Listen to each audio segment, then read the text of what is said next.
मुस्लिम खवातीन के साथ हिजाब मामले पर बोली महबूबा मुफ्ती। हिंदुस्तान एक सेकुलर मुल्क है, इस पर जाफरानी रंग हावी नहीं हो सकता है।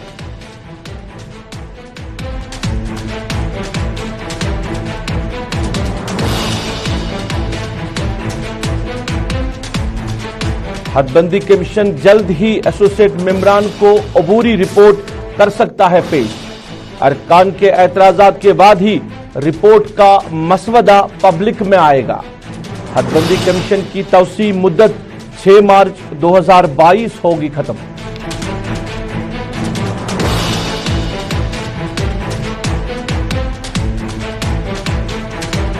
श्रीनगर और शुमाल व जनूब में हल्की बर्फ व बारिशें। आज और कल मजीद बर्फ व बारां की पेशगोई। 8 फरवरी तक मौसम अबर आलोद रहने का इम्कान, महकमे मौसमियात।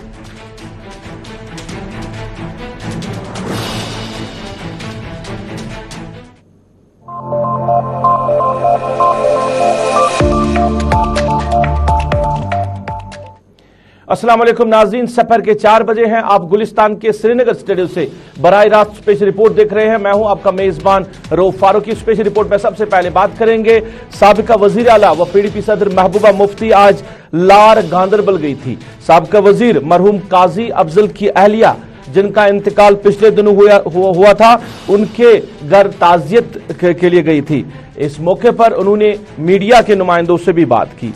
और श्रीनगर में जो कल पिछले दिनों वाक़ा पेश आया, जहां पे एक लड़की को पर एसिड अटैक किया गया है, इस हवाले से भी महबूबा मुफ्ती ने बात की। उन्होंने कहा कि जो भी लोग इसमें मुलव्वस हैं उनको सख्त से सख्त सजा देनी चाहिए, क्योंकि आइंदा इस तरह के वाक़ात रोनुमा न हो सके। और इसके साथ साथ उन्होंने कश्मीरी असासों के हवाले से बात की। उनका कहना था कि जम्मू कश्मीर के असासों को बीजेपी जो है वो लूट रही है। उन्होंने इल्जाम लगाया बीजेपी पर। महबूबा मुफ्ती ने बताया कि 370 खत्म करने के बाद जम्मू कश्मीर की आवाम को अपने कुदरती वसाइल से भी महरूम किया जा रहा है, क्योंकि नाले सिंध की बात करें या मुख्तलिफ जो यहाँ पे नाले हैं, वहाँ पे जो लोग रेत या बाजी निकाल रहे थे कश्मीर के लोग, उनको अब नहीं निकालने दिया गया है, क्योंकि बाज़ाब्ता तौर पर अब सरकार ने टेंडर्स इस हवाले से इजरा किए हैं और बाहर की कंपनी को वो टेंडर दिया है। इस मामले को लेकर महबूबा मुफ्ती ने बात की।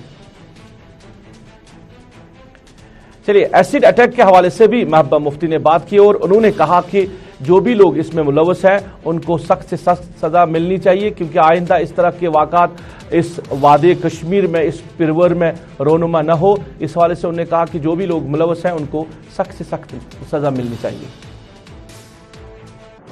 बहुत बुरा है कि वो बिल्कुल ही हैवानियत की मिसाल है। और अच्छा है कि वो जो उसमें मुलव्वस थे उनको अरेस्ट किया गया। उनको सख्त से सख्त सजा दी जानी चाहिए, क्योंकि वो बच्ची जो है इस वक्त भी अस्पताल में है, बहुत बुरी हालत में है वो। तो ऐसे लोगों को सख्त से सख्त सजा दी जानी चाहिए, ताकि आने वाले वक्त में। राजस्थान और दूसरी जगहों पर मुस्लिम खवातीन के साथ हिजाब मामले पर भी महबूबा मुफ्ती ने बीजेपी को तनकीद का निशाना बनाया। उन्होंने कहा कि हिंदुस्तान एक सेकुलर मुल्क है और यहाँ पे इस तरह की पॉलिसी जो है वो नहीं चल सकती है। ये मुल्क के मुफाद के खिलाफ है। यहाँ अलग अलग मजहब के लोग रहते हैं, अलग अलग लिबास, अलग अलग जबानें हैं, उसी वजह से ये मुल्क जिंदा है। ये हिजाब पे इस तरह बैन लगाना मैं समझती हूँ ये गलत है। हर एक इंसान को हक है। हमारे यहाँ जो राजस्थान दूसरी जगहों पे औरतें घूंघट निकालती हैं, इसका कतई मतलब नहीं है कि आप उनको घूंघट निकालने से मना करेंगे, पर्दा करती है। हर एक मजहब में पर्दा करने का अपना अपना तरीका होता है, तो मैं समझती हूँ बहुत गलत है। मीडिया नुमाइंदों के साथ महबूबा मुफ्ती ने बात करते हुए ये भी कहा कि नाले सिंध के हवाले से उन्होंने कहा, क्योंकि यहाँ पे जो कश्मीरी आम मजदूर है वो नाले सिंध से रेत निकाल रहे थे, बाजी निकाल रहे थे और उनके घर का गुजारा चल रहा था। इस पे उन्होंने कहा कि बीजेपी सरकार ने जो यहाँ कश्मीरी आवाम के असासे हैं उनको भी लूट लिया है और इल्जाम लगाया महबूबा मुफ्ती ने कि 370 खत्म करने के बाद कश्मीरी जो अवाम के जो कुदरती वसाइल हैं उनसे भी उनको महरूम किया जा रहा है। ये खाली यहाँ नाले सिंध की बात नहीं है, आप जम्मू में देखिए, कश्मीर में कहीं भी देखिए, जितने भी हमारे नाले हैं जहां हमारे बेरोजगार, जहां हमारे गरीब लोग काम करते थे, उसमें बाजरी, उसमें रेत निकालते थे और अपना रोजगार चलाते थे। बदकिस्मती से जब से 370 खत्म हो गया है, इसके ठेकेदार भी बाहर से आए हैं और बाहर से बड़े बड़े लोगों को ठेका मिला है। वो यहाँ इसको जो रेत, बाजरी, हर चीज यहाँ से लेके जाते हैं, मगर जो यहाँ की असल रहने वाले हैं, जिनका इस पे हक है, उनको इससे बिल्कुल ही महरूम किया गया है, जिसकी वजह से यहाँ बेरोजगारी दिन ब दिन और बढ़ रही है। रोजगार तो दे नहीं पाते हैं, मगर जो लोगों के पास रोजगार है उससे भी लोगों को महरूम किया। नाज़रीन, आप स्पेशल रिपोर्ट देख रहे हैं। जरा बात करेंगे आप हदबंदी कमीशन के हवाले से भी, क्योंकि हदबंदी कमीशन की बात करें तो जो रिपोर्ट है वो इसी महीने जो एसोसिएट मेंबरान हैं उनके सामने पेश की जाएगी। उसके बाद अरकान के एतराज़ात के बाद ही इस रिपोर्ट का मसवदा जो है वो सामने आएगा। और हदबंदी कमीशन की बात करें तो जो तौसी मुद्दत है हदबंदी कमीशन की वो 6 मार्च 2022 है, और ऐसा नहीं लग रहा है कि 6 मार्च 6 तक ये जो हदबंदी कमीशन के पास जो रिपोर्ट है वो मुकम्मल हो सकती है, क्योंकि बहुत जो मामलात है उस पर अभी जो है काम करना बाकी है। इस बीच में इलेक्शन की भी अफवाहें चल रही है। कई लोगों का कहना है कि मार्च अप्रैल में इलेक्शन हो सकते हैं, कई ये भी कह रहे हैं कि जून जुलाई में हो सकते हैं। तो क्या कुछ असल हकाइक है, इस पे हम बात करेंगे। हमारे सीनियर साथी सनम एजाज हमारे साथ जुड़े हैं, इनसे ही जानना चाहेंगे हदबंदी कमीशन की रिपोर्ट्स के हवाले से, और जो कमीशन के सामने, जो एसोसिएट मेंबरन के सामने रिपोर्ट पेश की जाएगी उसके बाद क्या कुछ सूरत हाल रहेगी। सनम, खैर मकदम है आपका। स्पेशल रिपोर्ट में जो एसोसिएट मेंबरान हैं, बताया जा रहा है कि उनके सामने अब रिपोर्ट जो है हदबंदी कमीशन की वो रखी जाएगी, और इसी महीने में बताया जा रहा है कि वो रिपोर्ट जो है उनको सौंपी जाएगी। उसके बाद एतराजात के बाद ही उसको पब्लिक डोमेन में लाया जाएगा। बिल्कुल 6 मार्च 2020 और 6 मार्च 2020 को जब डिलिमिटेशन कमीशन को वजूद में लाया गया था रिटायर्ड जस्टिस रंजन देसाई की सरबराही में, तब बताया गया था कि 2021 6 मार्च को ये मुकम्मल होगा। 6 मार्च 2021 को मुकम्मल नहीं हो सका तो तब बताया गया कि 1 साल और इसमें एक्सटेंड किया जाएगा, यानी 6 मार्च 2022 की अब इसकी आखिरी तारीख है। इस बीच में उतार चढ़ाव बहुत देखने को मिले। नेशनल कॉन्फ्रेंस के एमपीज जो इसके बेसिक मेंबरान भी हैं एज पर कॉन्स्टिट्यूशन, उनका पहली मीटिंग से वॉकआउट भी रहा, दूसरी शिरकत भी रही, और उसके बाद हंगामा राय हुई। लेकिन जो फेजेस हैं इस डिलिमिटेशन कमीशन के जो प्रोसेस करने में, उनमें से बड़े फेज जो है अभी मुकम्मल नहीं हुए हैं। अभी फेज 2 हुए हैं और उसके बाद अब तीसरा फेज आएगा कि जो रिपोर्ट दी गई है उसकी एक मीटिंग और होनी है मेंबरान पार्लियामेंट की, जो इसके मेंबरान हैं उनकी और चेयरमैन की, और उसके बाद वो जो कुछ भी वहां से आउटकम निकल के आएगा उसकी हार्ड कॉपी बनेगी, वो मेंबरान को दी जाएगी। उसके साथ साथ पब्लिक डोमेन पे डाला जाएगा। पब्लिक डोमेन पे एक स्पेसिफिक टाइम दिया जाएगा, 1 महीना 2 महीने जितना भी उसका टाइम रखा जाएगा। उसके बाद पब्लिक का रिएक्शन आएगा। फिर ये मेंबरान पब्लिक में जहां कहीं भी एतराजात वगैरह हों या पब्लिक के ओपिनियन पे कुछ बात होगी, उसको लेके मेंबरान उस ग्राउंड सिचुएशन को असेस करने के लिए एरिया में जाएंगे। तो यूं कह सकते हैं अभी लंबी लाइन है, दिल्ली अभी बहुत दूर है। कुल मिला के डिलिमिटेशन कमीशन का भी जो सरकार को है अब जरूरी है, क्योंकि डिलिमिटेशन कमीशन बना हुआ है तो शायद इसकी डेट सरकार को एक्सटेंड करनी ही पड़ेगी, क्योंकि अब बचे कुछ दिन हैं और बचे कुछ दिनों में ये डिलिमिटेशन कमीशन की रिपोर्ट जो है वो मुरतब नहीं हो सकती है, तो फिर इसका डेट एक्सटेंड। अगर हम एतराजात की बात करें तो एतराजात जो है वो मुतवक्का है, क्योंकि एक तरफ नेशनल कॉन्फ्रेंस और दूसरी तरफ भारतीय जनता पार्टी के मेंबरान है। भारतीय जनता पार्टी इसको एक्सेप्ट करेगी जो भी जो रिपोर्ट सामने आएगी, मगर नेशनल कॉन्फ्रेंस ने जिस तरह पहले ही स्टैंड लिया है कि वो इसके हक में नहीं है, तो ऐसा लग रहा है कि एतराजात मुमकिन है। एतराजात के बाद क्या नए सिरे से फिर रिपोर्ट बनाई जाएगी जिसको पब्लिक डोमेन में रखा जाएगा? देखिए, बिल्कुल एतराजात मुमकिन ही नहीं, मुतवक्का ही नहीं, बल्कि एतराजात होंगे, क्योंकि ये जो डिलिमिटेशन कमीशन है ये असेंबली सेगमेंट्स को भी इधर उधर करने जा रहा है। यानी कौन सा गांव, कौन सा एरिया किस असेंबली सेगमेंट के साथ जोड़ेगा, और जो नए असेंबली सेगमेंट्स बनाए जाएंगे तो उनमें कौन किस असेंबली सेगमेंट का एरिया काट के किसके साथ जोड़ा जाएगा। तो उसमें बहुत से लोगों को एतराज, पब्लिक को, ये तो मैं सरकारी तौर पर नहीं कहूँगा, पब्लिक को भी कई जगहों पर एतराज हो सकता है। सपोज मेरे एरिया का हो जाए تو مجھے اعتراض ہو سکتا ہے کہ مجھے اس کانسٹیٹوئنسی سے نکال کے اس میں رکھا گیا. اس طرح کے اعتراضات ہوں گے اور یہ بہت ہوں گے. اور اس کے ساتھ ساتھ جب یہ اعتراضات واپس آئیں گے, پبلک ڈومین کے بعد جب اعتراضات واپس آئیں گے تو دوبارہ اس پہ میٹنگ ہوگی اور دوبارہ سرکار کے جو ڈیلیمیٹیشن کمیشن کے عہدیدار ہیں وہ آن اسپاٹ ویریفیکیشن پہ بھی جائیں گے. تو جب وہ آن اسپاٹ ویریفیکیشن جائیں گے تو لمبا پروسیس تب اس میں لگتا ہے, کیونکہ وہاں پہ جانا اور یہ پوری JNK میں اعتراضات آ سکتے ہیں. یہ صرف ایک کانسٹیٹوئنسی سیگمنٹ میں نہیں ہوگا, کئی جگہوں پہ آ سکتے ہیں. تو اتنے بڑے ایریا کو کیٹر کرنا, اس پہ پہنچنا, یہ ڈیلیمیٹیشن کمیشن کی جو عہدیدار ہیں ان کے لیے اچھا خاصا ٹائم بھی کنزیوم کر سکتا ہے. تو جو چیما گوئیاں چل رہی ہے انتخابات کے حوالے سے, تو کیا ہم یہ مان کے چلے کہ سال 2022 میں بھی انتخابات جو ہے وہ دور دور تک نظر نہیں آ رہے ہیں؟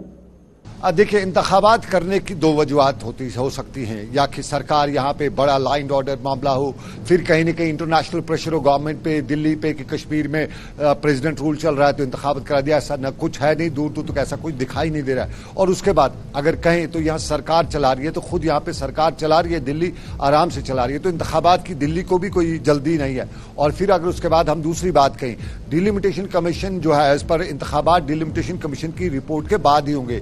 تو جو پروسیس اس پہ جو ٹائم لگ رہا ہے, مجھے نہیں لگتا ہے کہ سال 2022 کے آخری عشرے تک بھی وہ مکمل ہو جائے گا. اور جب وہ جون جولائی تک ڈیلیمیٹیشن کمیشن کی رپورٹ ہی نہیں آئے گی تو پھر انتخابات کیسے ہوں گے. اور اندازہ اس طرح سے لگایا جا سکتا ہے, انومان جسے ہم کہتے ہیں ہندی میں, انومان یہی ہے کہ جون جولائی کے آخر تک ڈیلیمیٹیشن کمیشن کی رپورٹ آئے گی. اس کے بعد رپورٹ کے بعد سرکاری اس میں جو پولیٹیکل پارٹیز ہیں بیٹھیں گی, آبجیکشن وغیرہ جو کچھ بھی ہوگا, تو پھر اس کے بعد الیکشن کمیشن کہیں ڈیٹ فکس کرے گا, کوئی نوٹیفکیشن جاری کرے گا. تو مان لیجئے 2023 تک کے سال میں کھایا پیا کچھ نہیں والی بات ہوگی.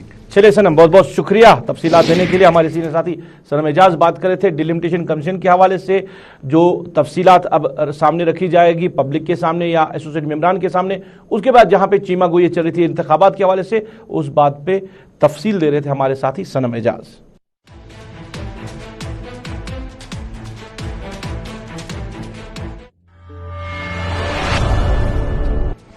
ناظرین, ذرا بات کریں گے سری نگر کی پریس کالونی میں آج جو احتجاج ہوا ہے, اور احتجاج کیا ہے جو ٹورسٹ کیب ڈرائیورز ہیں. ان کا کہنا ہے کہ جو ٹریفک پولیس عملہ ہے یا جموں کشمیر پولیس عملہ ہے وہ مختلف جگہ پہ ان کی چھان بین کر رہے ہیں, ان کے کاغذات چیک کر رہے ہیں, ناکے لگائے جاتے ہیں, جس کی وجہ سے جو ٹورسٹ ان کی گاڑیوں میں بھی ہوتے ہیں وہ بھی کہیں نہ کہیں تنگ آ رہے ہیں. ان کا کہنا ہے کہ ایک ہی جگہ پہ اگر یہ رکھا جائے کہ جہاں پہ ان گاڑیوں کے کاغذات جو ہے وہ چیک کیے جائے یا جو بھی ویریفیکیشن کرنی ہے وہ کی جائے تو وہ بہتر رہتا. کیونکہ اگر یہ گلمرگ کی بات کرے, پہلگام کی بات کرے یا سونمرگ کی بات کرے, جب بھی ان روٹس پہ یہ ٹورسٹ کو لے کے جاتے ہیں تو مختلف جگہ پہ ناکے لگائے جاتے ہیں جہاں پہ ان کو تنگ طلب کیا جا رہا ہے. آپ سنیے ڈرائیور حضرات کیا کہہ رہے ہیں اس حوالے سے, پھر ہم بات کریں گے. ڈائریکٹر ٹورزم بھی اس معاملے پہ بات کر رہے ہیں, وہ بعد میں آپ تک پہنچیں گے. پہلے جو کیب ڈرائیور حضرات ہیں وہ کیا کہہ رہے ہیں اس معاملے کو لے کر, آپ سنیں.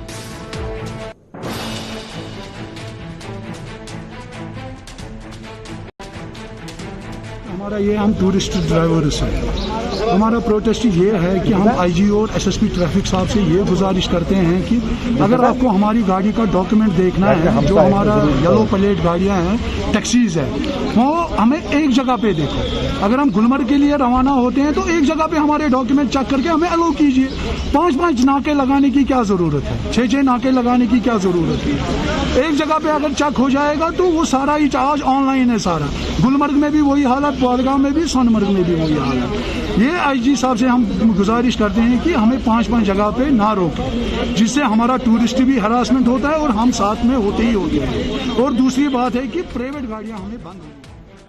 چلے ادھر ڈائریکٹر ٹورزم کشمیر ڈاکٹر جی این نیتو نے اسی معاملے پہ بات کرتے ہوئے کہا کہ آلریڈی یہ معاملہ جو ہے صوبہ انتظامیہ کی نوٹس میں لایا گیا ہے, جموں کشمیر کی انتظامیہ کی نوٹس میں لایا گیا ہے کہ جو بھی ٹورسٹ یہاں پہ آتے ہیں ان کو اس طرح تنگ طلب نہیں کرنا چاہیے. یہ چیز ہم نے آلریڈی جو ہے ڈویژنل ایڈمنسٹریشن کی نوٹس میں لائی, ڈیوکام صاحب کی نوٹس میں بھی لائی ہے, اور سارے ڈی سی صاحبان کو ہم نے لکھا ہے. تو لیکن ہمیں پورا بھروسہ دیا گیا ہے کہ ٹورسٹس کی جو ہے موومنٹ کو ہمیشہ ہیسل فری طور پر جو ہے وہ کنڈکٹ کیا جائے گا. ہاں ضرور کہیں اگر کوئی دقتیں ہیں ہماری نوٹس میں لائیں, ہمارا کنٹرول روم ہے, تو تو مجھے لگتا ہے کہ ہم ٹائم پہ اس میں انٹروین کر کے ان چیزوں کو دور کرنے کی کوشش کریں گے. اور اگر کہیں کوئی کسی قسم کی مس انڈرسٹینڈنگ بھی ہے یا کسی قسم کا کوئی ایشو ہے دیٹ ول بی ریزالو. تاکہ آنے والے دنوں میں جب ہمارا ٹورسٹ رش بڑھ جائے گا there should be no negative messaging, negative جو ہے کوئی ایسا. ناظرین, پچھلے دنوں سری نگر میں ایک دوشیزہ پہ تیزاب چھڑکا گیا ہے جس کے خلاف پوری وادی کی عوام جو ہے وہ غم غصے کا اظہار کر رہی ہے اور احتجاجوں کا سلسلہ بھی جاری ہے. لوگ اس معاملے کو لے کر جو دوشی افراد ہے جنہوں نے یہ اس دوشیزہ پہ اٹیک کیا ہے, ایسڈ اٹیک کیا ہے, ان کو لے کر احتجاج کر رہے ہیں اور جو انتظامیہ ہے ان سے گزارش کر رہے ہیں, اپیل کر رہے ہیں کہ ان کو سخت سخت سزا ملنی چاہیے. اسی سلسلے میں آج ہندوارہ کپوارہ میں بھی عوامی ویلفیئر فورم نے احتجاج کیا اور ان کی یہ ڈیمانڈ رہی ہے کہ جو ملوث افراد ہیں ان کو سخت سے سخت سزا ملنی چاہیے تاکہ آئندہ اس طرح کے واقعات رونما نہ ہو سکے.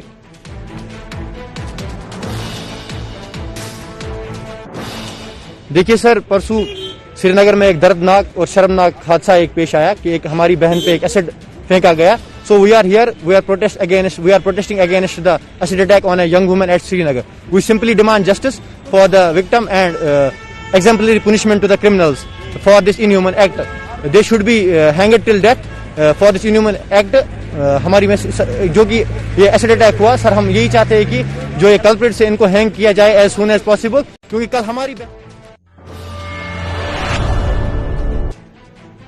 ادھر ہم بات کریں تو پٹھن جو پلہالن کی عوام ہے انہوں نے بھی آج احتجاج کیا اور ان کے احتجاج کا مقصد یہ تھا کہ سرکار نے جو محکمے بنائے ہیں ان محکموں کی وجہ سے عوام کو فائدہ حاصل نہیں ہو رہا ہے. لوگوں کے مطابق جو سوشل ویلفیئر ڈپارٹمنٹ ہے ضلع بارہمولہ کا اس کو پٹن میں رکھا گیا ہے.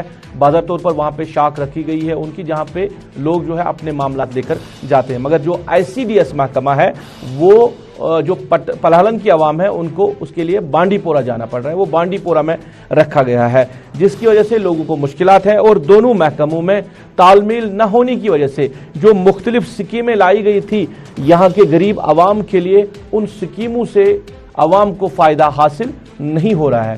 جو وہاں کے 5 سرپنچ ہے, الیکٹڈ ممبران ہیں, وہ بھی آج اس دھرنے میں آئے تھے, احتجاج میں آئے تھے. ان کا کہنا تھا کہ سرکار کو اس پہ فیصلہ لینا ہوگا, جو ICDS محکمہ ہے اس کو بھی یہاں پٹن میں ہی لانا ہوگا تاکہ لوگوں کے جو معاملات ہیں وہ حل ہو سکے, لوگوں کو جو ان محکموں سے فائدہ ملنا ہے وہ ان کو مل سکے. کیونکہ انہوں نے کہا کہ میرج اسسٹنس اسکیم جو محکمہ سوشل ویلفیئر نے لائی تھی, دونوں محکموں میں تال میل نہ ہونے کی وجہ سے کسی بھی لڑکی کو فائدہ نہیں ملا ہے. حالانکہ جن لڑکیوں نے وہاں پہ اپنے فارم سبمٹ کیے تھے ان کی شادی بھی ہو گئی ہے, مگر اس اسکیم سے وہ ان کو فائدہ حاصل نہیں ہوا ہے.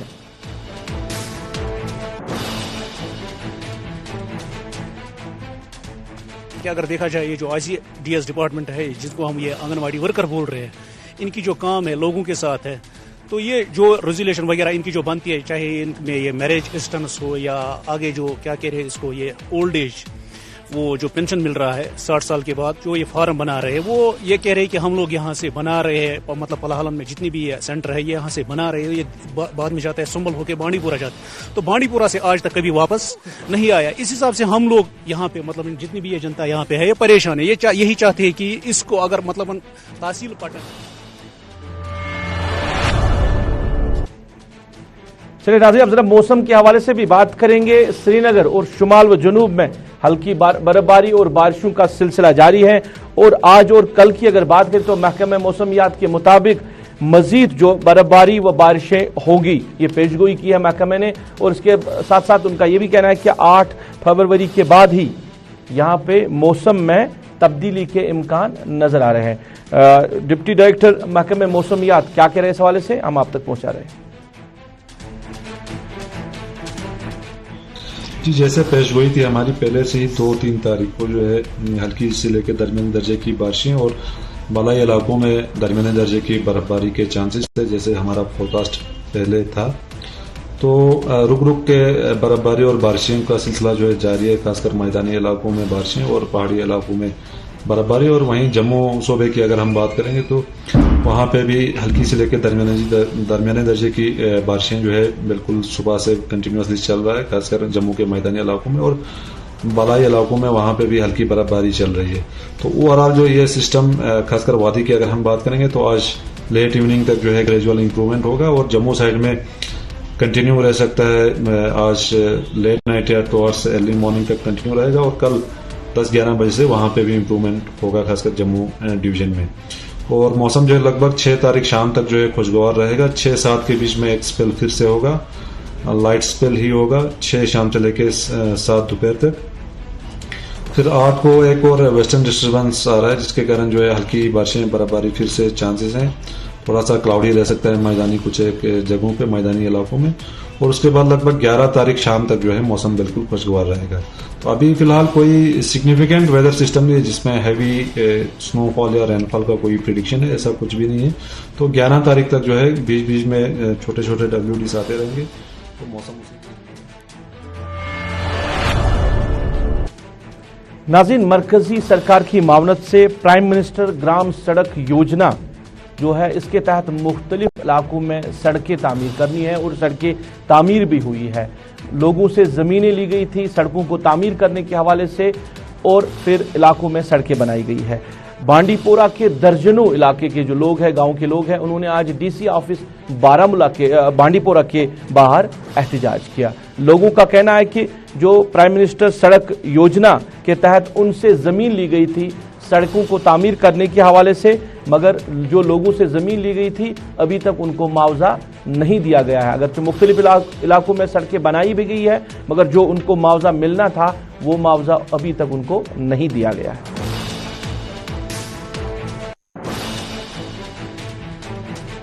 पहले एक रोड निकाला गया 2007 से आलूसा टू कैसन, उसका भी अभी 4 किलोमीटर का मुआवजा बकाया है, जबकि जमीन का कीमत भी किया गया और हमारे साथ वादा भी किया गया कि 2013 में आपका ये मुआवजा हम एंड करेंगे। 2013 में रोड मैग्नेमाइज होती है और आप जो उस पे सर्विस भी चालू है 2014 से, अभी तक उस 3 किलोमीटर का मुआवजा नहीं मिला है। उसके बाद दूसरी रोड निकाली गई आलूसा से शेख मकाम टू हलमतपोरा और उसका भी अभी मुआवजा बकाया है और 2017 में 18 में वो भी मैग्नेमाइज होगी, 19 में लास्ट में। अर्दस मज निमुत PMG वाले जमीन रोड खतर युस हिल कॉलोनी पे टंगवारी रोड गसान मुआवजा रिन्यून कागज बन तुम कर सबमिट DC ऑफिस तक, मगर वुक तुम 30 वहर कुल 20 वहर कुल बेसहारा गरीब आवाम गरीब जमीन।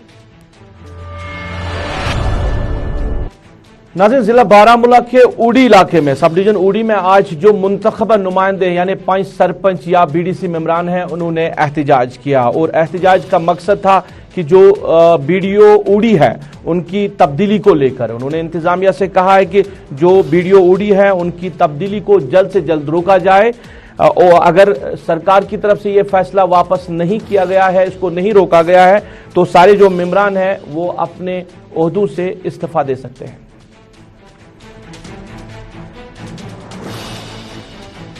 हमारा यहाँ पे BDO साहब अभी आए हुए थे, 3 ही महीने हो गए।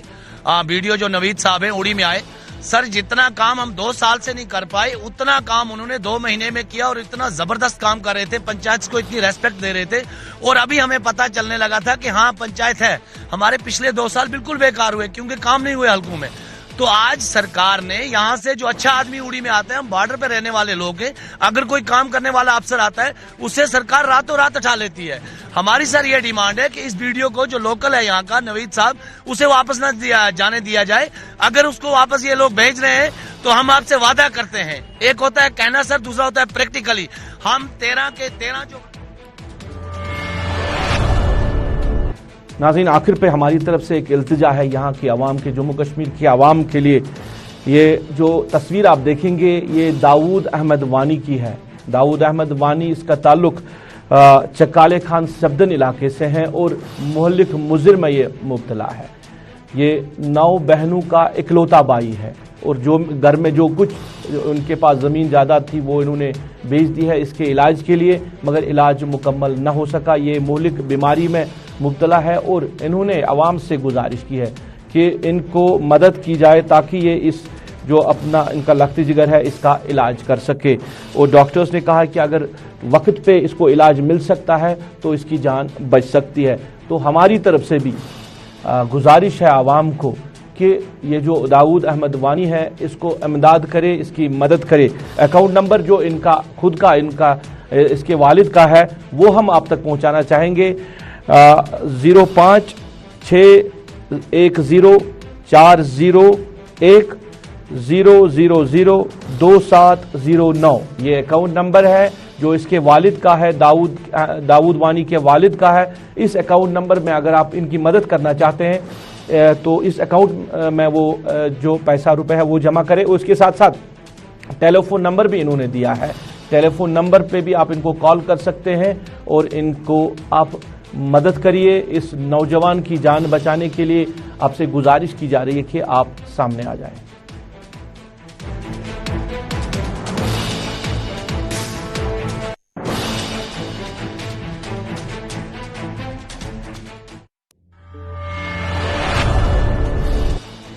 چلیے ناظرین, اس کے ساتھ ہی ابھی تک کی اسپیشل رپورٹ سے اپنے میزبان کو اس وعدے کے ساتھ دیجیے اجازت, آپ اپنا خیال رکھیں گے, ہمیں اپنی نیک دعاؤں میں یاد رکھیں گے. اللہ آپ کا ہمارا سب کا نگہبان.